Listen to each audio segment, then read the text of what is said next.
The Seattle Seahawks are once again Super Bowl champions after they defeated the New England Patriots 29-13 in the Super Bowl. Paige Dimakos, I think this is fairly simple. Did we watch great Seattle Seahawks or was that bad New England Patriots? As much as I would like to give the Seahawks credit, I'm going to continue to beat the drum that I've been beating over the last few weeks and why I picked the New England Patriots to lose this football game. And that is because this was a overachieving bad Patriots team. This team had led the league. It's the most fumbles and most sacks ever allowed in NFL playoff history. Keith, when you get sacked a lot and you fumble the football a lot, does that usually mean you win football games?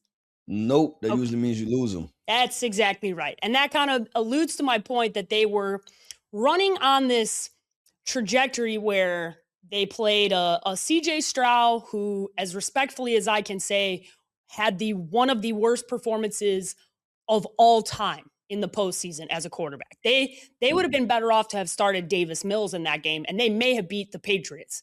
And that's why that game was hard to take a lot away from, because that quarterback play was so bad that you looked at it and you went, okay, all right, the Patriots moved past a very good defense. Then they go play the Broncos, and the Broncos don't have their starting quarterback, and they're starting Jared Stidham. There was just a lot of breaks, really, that fell their way, on top of the fact that none of the big quarterbacks, with the exception of Josh Allen, who lost to the Broncos, the Mahomes, Lamar Jackson, Josh Allen, Joe Burrow, none of those guys were in the postseason. And that has been what we have become accustomed to over the last 7 to 10 years, seeing those guys on the AFC side in the postseason. So this year was a little bizarre, I guess is the right way to say it. And the trajectory that this team was on was one that I can't remember. It was the easiest schedule in the history of the Super Bowl modern era leading up to this. And that showed, because they were completely outmatched across the board. And this was the time where the fumbles and the sacks and the style of play that they've been pulling off victories throughout this postseason, it finally came to roost, because this game was over before it started. It was never a game. There was never a time where the Seattle Seahawks were not in control. And this was as much as the Seahawks played well, the Patriots played very poorly, and it finally came back to bite them in the ass.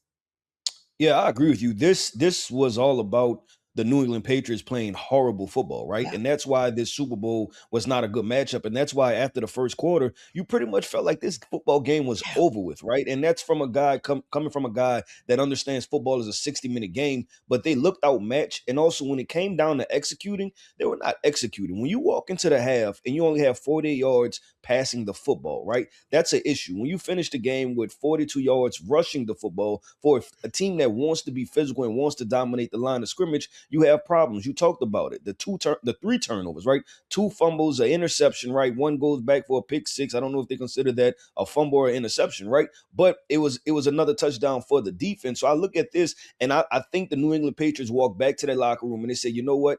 In the biggest game of the year, we probably played some of our worst football, right? Because there were throws that were missed by Drake May. There were wide open throws that were missed by Drake May. The offensive line didn't show up. I don't know if they gave up 6 or 7 sacks. I felt like when we were watching it on the broadcast, they said that was an NFL record, It was 7 sacks. 7. But then you Yeah, look at the 7. statistics, Yeah. it said 6. So either way, it's bad, right? Whenever you start to trend towards 10, you're doing pretty bad when it comes to the sack department. So I look at the New England Patriots and what they did, and I said, man, y'all picked the worst time to play y'all worst game of the entire season. And so I want to give credit to the Seattle Seahawks for what they were able to do, but you can't help but watch both sides and say that the New England Patriots didn't execute at a high level. And I want to get into this part too. And you finished off with it, the roster, right? They were still a year away from revamping this Yeah. roster. And I think much was made to do about this Patriots wide receiver core.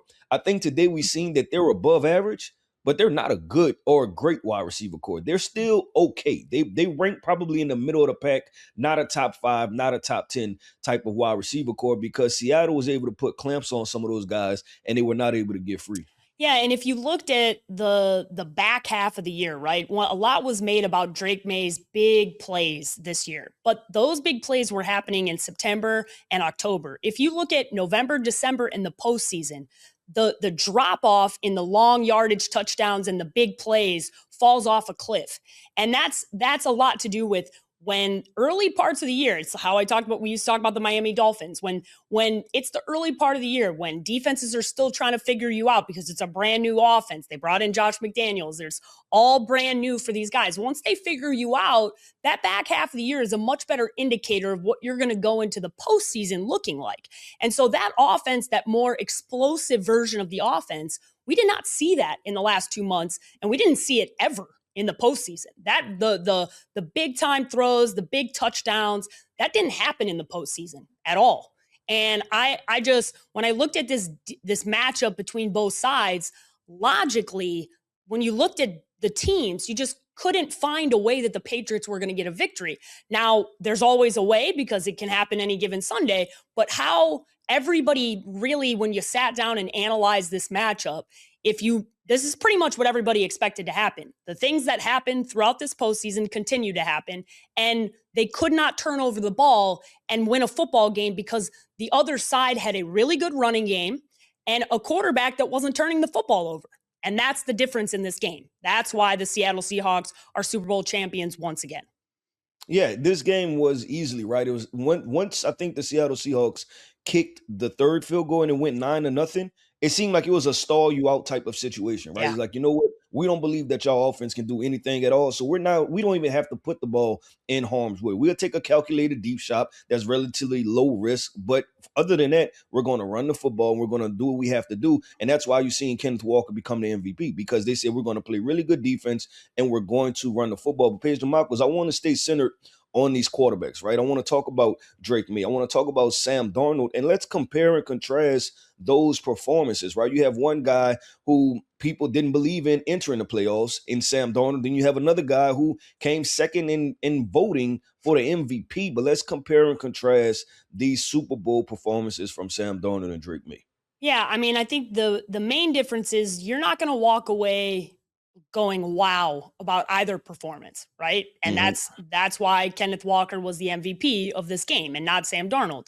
But the difference is protecting the football.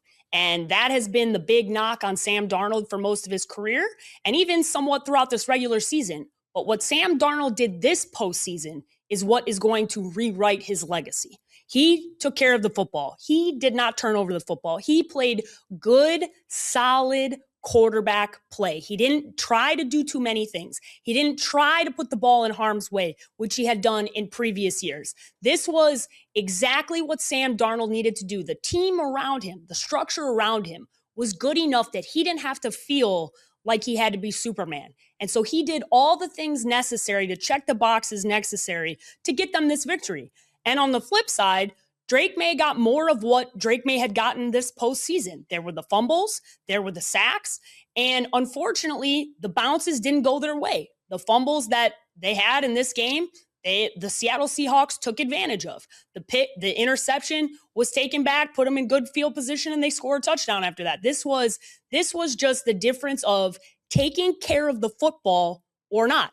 And most times, 99.9% of the time, you cannot overcome your team and your quarterback turning over the football and getting sacked as much as they have. And the only reason they were able to do that is because the quarterback play on the other side was so horrible that it was okay that they got through this postseason like this, because I'd never seen a time where a quarterback led the postseason in fumbles and sacks and won football games. It was so weird to look at that style of play and go, wow, this is winning football. But it finally came to roost against a team that was just better across the board, and special teams really mattered. For two teams that all year long kind of hounded on special teams, that was the difference. But when we talk about those QBs, it's just taking care of the football. Neither one had to be special, but one took care of the football, and that's the difference in what Sam Darnold did over Drake May. Yeah, and I think this, when you look at the performances, right? Sam Darnold versus Drake May, I think about support system, Yep. right? That's what I think about. I think about the support system. I think about Drake May starting that game off, getting sacked, getting rattled, getting pressured, right? And then it translating to him, even when there was times that he was open, talking about Drake May, that he didn't deliver accurate football, right? His whole process was rushed throughout the game. There were a couple times, I think there was a throw over the middle of the field, then there was a throw to the tight end, and he missed both of them, Yeah. right? Because you can tell that over time, those pressures accumulated and it rushed his entire process, Yep. right? To the point to where you want to flip it on the side.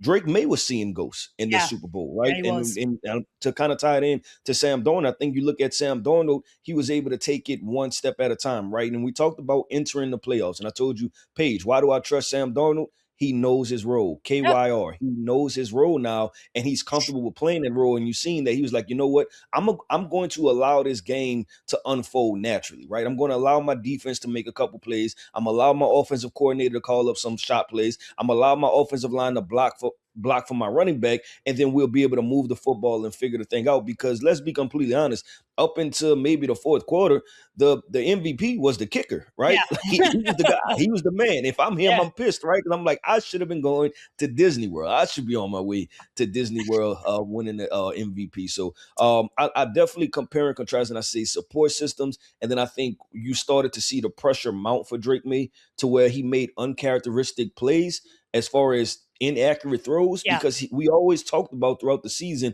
about him being one of the most accurate quarterbacks. That's why he was in the conversation for for sure. MVPs, and we've seen him be inaccurate with the football. But I think that's always what the question was, or at least that was one of my questions. And I heard other analysts asking that question of like, okay, when they do play a team that is better than them because they have played a soft schedule, what is that going to look like? And because he is a young quarterback, you have to understand Sam Darnold, although he has had unsuccessful moments, he's also been there. He's got more experience and to build off of. And that's where Fred Warner said it at halftime. He made the joke. It's not Sam Darnold that's seeing ghosts. It's Drake May. And it's because he was seeing things that were not there because the pass rush was getting there every single time. I mean, Will Campbell had a tough game. Again, he had a tough postseason, to be honest with you. And it's one of those things that rarely do you ever see quarterbacks that get sacked that much that have success. And I think that really was just the difference, the protecting the football in the run game, right? Being able to lean on throughout this postseason. It was both Zach Charbonnet and Kenneth Walker. And in this game, it was Kenneth Walker who had a very dominant first half. And I really wish they would have let him have that touchdown because I don't know, it was an iffy holding call on Jalen Sindell. I think I'm pretty sure I see that on almost every play. But I really wish he would have gotten that to cement everything. But was glad to see him walk away with the MVP because he made everybody comfortable and he allowed Sam, because of what he was doing running the football, to make some special throws because Sam still made some big throws. He did. He just didn't need to do everything. And if you continue to play this style of football and put him in this position, I think this is going to be a really good football team for a long time. Yeah, I want to go here, and this is off the show sheet. Yeah. What does this win in the Super Bowl do for Sam Darnold in regards to his legacy? Yeah, I think at the end of the day, in my time covering this league, I haven't seen anybody rewrite the narrative surrounding a player like he has. And I think of guys like Baker Mayfield, who would kind of also fall in this category, but not close to winning a Super Bowl quite yet, and not close to, quite frankly, the last two seasons that we've seen Sam have in the regular season, complete, very good regular seasons. And the fact that Minnesota turned away from him last year after the big year that they had only makes this that much sweeter because the things that were written about Sam Darnold in New York, the things that were said, right, where it was him seeing ghosts and the mono jokes and just overall in this 2018 class, when you look at all those QBs, right, and the things that were said about him, it's really hard to bounce back and keep confidence in yourself. But he said it in his post-game interview. He said, at the end of the day, I always kept belief in myself. And that's all that matters. It doesn't matter what everybody on the outside says. As long as you can continue to believe that you can do it. And it seems that was what Sam Darnold was able to do. But when I talk about legacy, his legacy is mental toughness. The toughness that it takes to endure the criticism that he got, fair or unfair, from the time he's been in the league to then become a Super Bowl champion. That's what his legacy is. And that should be a lesson to everybody, because if you believe in yourself, you can do anything. And it doesn't matter what anybody on the outside says.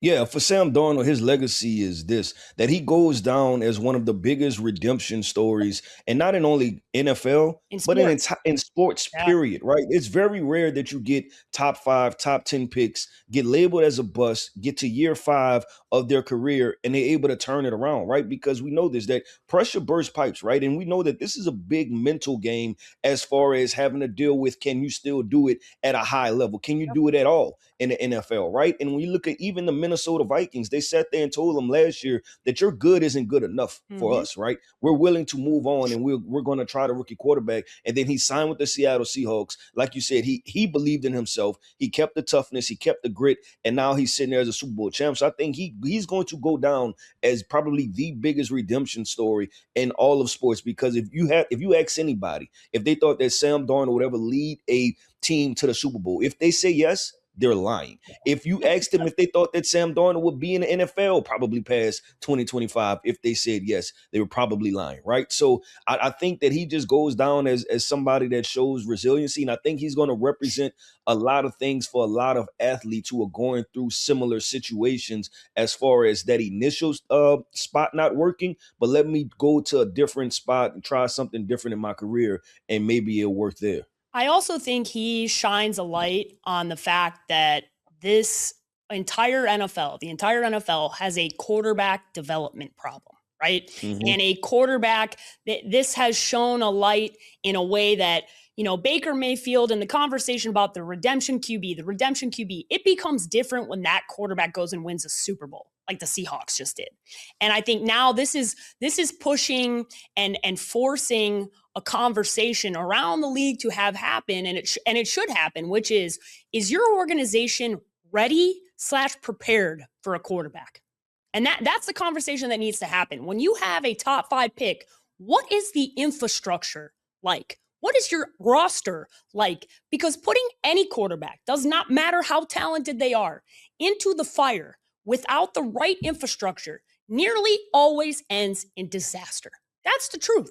And these organizations, like the New York Jets, need to stop doing the same thing that they do every single year, which is not work on getting the structure of their organization right, the proper amount of roster, and also stability, coaching stability. All these things matter when you're talking about how a franchise has success. And the Seahawks are a great example of this because they didn't have to bottom out to get to this point again. They never did.